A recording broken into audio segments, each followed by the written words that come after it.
Hi beauty! In this video I want to talk about how to raise AMH levels naturally. How to raise them like magic. Actually, they're pretty practical tips and it's based on a 2019 study sponsored by the National Institute of Health. And let's talk about some of the tips. Stay tuned. If this is your first time on my channel, welcome. Charlene Lincoln, women's health and fertility expert. I talk about all things natural fertility. I've worked in this field for, 20 years. I consult with some of the top natural fertility experts in the world. I have a podcast where I interview top health experts around the globe, and I share my own clinical experience. And I became a first-time mama in my 40s after doctors told me, oh, you have such a low chance of using your own eggs. Yeah, block out that information and let's focus on what we can do. And I'm here to be a mentor, a friend, and inspiration. I'm going to support you along this whole fertility journey of yours, and it's going to be a great one. Okay, so AMH, gosh, this AMH test came out in 2002. And they found that it was a great predictor, along with antral follicle count, of a woman's ovarian reserve. What I want to discuss is a couple tips that these studies have found move the dial on your AMH numbers, but also I want to talk about, many of us who've taken the test, well, I personally didn't, but many of you who have taken the test and get stressed about the numbers, and how for a majority of you, the number is irrelevant in whether or not you're going to become a mama.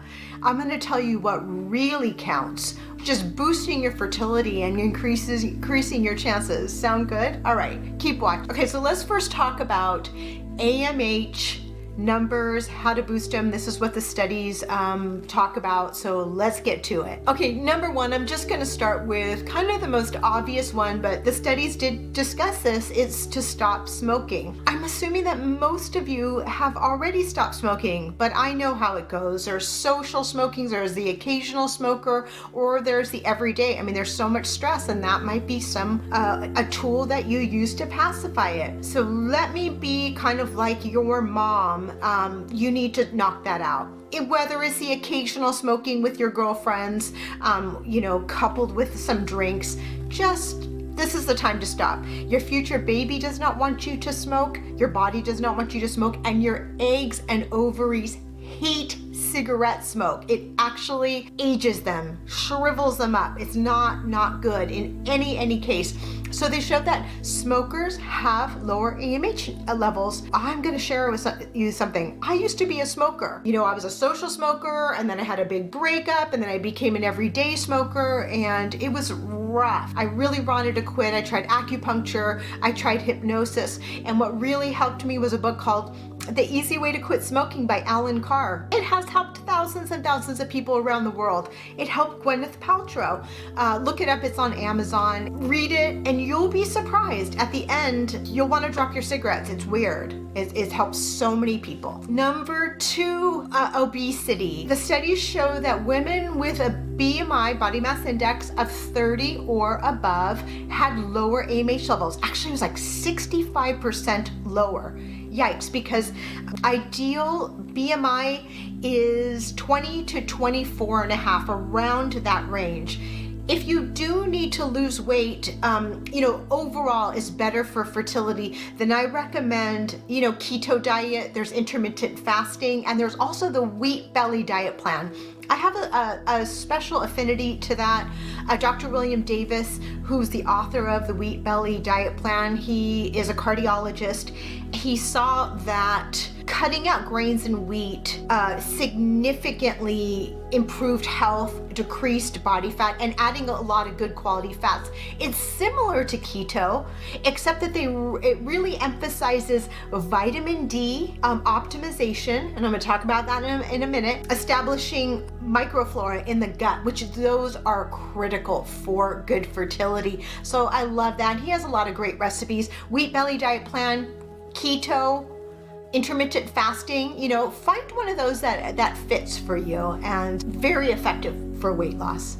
Okay, where are we at? Number 3, vitamin D. They showed that women who had levels of vitamin D below 30 nanograms per milliliter had lower AMH levels. And guess what? Women with fertility issues, women who have habitual miscarriages are also shown to have lower than optimal vitamin D levels.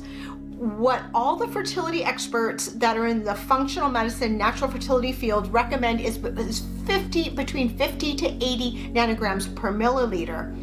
Conventional reference ranges say 30 and above, but I would test 25OH vitamin D test, very simple test. You can even, if you don't feel like going to your doctors, you can order it. A test to do at home is through like Everlywell. And test your vitamin D. You will never be able to guess your level just by thinking about it or how you feel or your symptoms or anything. So you really have to test it, don't guess it. And then you want to dose properly to optimize those levels. So I said between 50 to 80 nanograms per milliliter. Just to remember, it's called vitamin D, but it's actually pro-hormone. It is a precursor or building block to other sex hormones, critical to fertility. I know people who have had difficulty in getting pregnant via natural conception and through IVF. No one ever bothered to test their vitamin D levels. No one ever optimized them. Once they were optimized, pregnant. All right, number 4. This is interesting. I talk a lot about this in my videos. I feel like you just can't ignore it when it comes to fertility, is thyroid health. And so the study showed that women with a TSH, thyroid stimulating hormone, 3 and above, had lower AMH levels. And this is really interesting. I'll tell you why in a second. Also, women with elevated thyroid antibodies. So once elevated thyroid antibodies were treated, properly treated, AMH levels rose. Once TSH levels were lowered, AMH levels rose. But check this out. Conventional reference ranges go up to 4.5, so you could get tested for your thyroid and then can say, oh, you're within range. You need to check your own labs and make sure. Actually, fertility experts have always told me that optimal fertility, TSH is between 1 to 2. Not between 0.5 to 4.5 as conventional reference labs might tell you, between 1 and 2, closer to 1. But they're saying that anything over TSH, anything over 3 and above, lower AMH levels. And then this is another thing.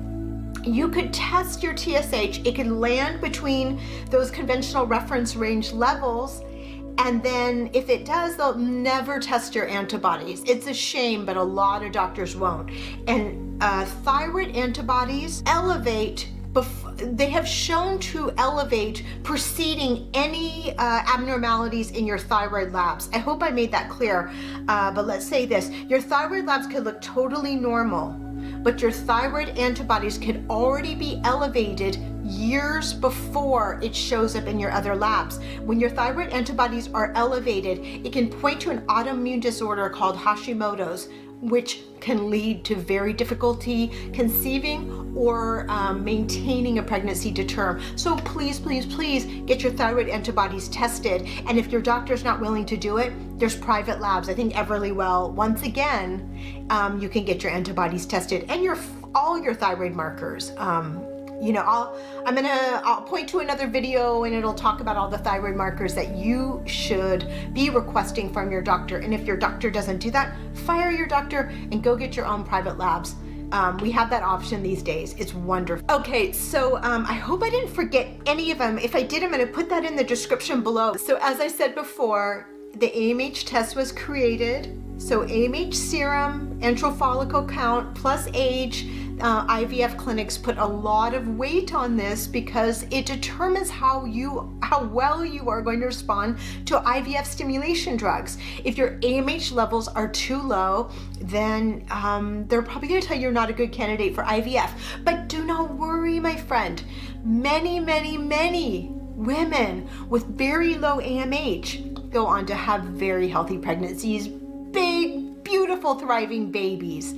And that's what I want for you. So if you have taken the AMH test and you were told that it's really, really low, then fortunately you can naturally conceive. And this is what I always point out, is that focusing on egg quality and your partner's sperm quality, that's the focus, right? Because you only need 1 or 2 healthy eggs to have a baby, but you want those eggs to be of the best quality. You want the sperm to be of the best quality. That cannot be ignored. AMH levels, honestly, I got pregnant in my 40s. I never even checked my AMH. Many of our clients in that 35 to 45 year old range never check their AMH. No idea. They're probably low. They decline naturally as we age. It's just a natural process. So we really put the emphasis on overall health, egg quality, and sperm quality. So check this out. I'm going to link up a couple of videos. I talked about that thyroid video, and egg quality. So I'm going to link up those videos. Watch those now, and I'll see you on the next video.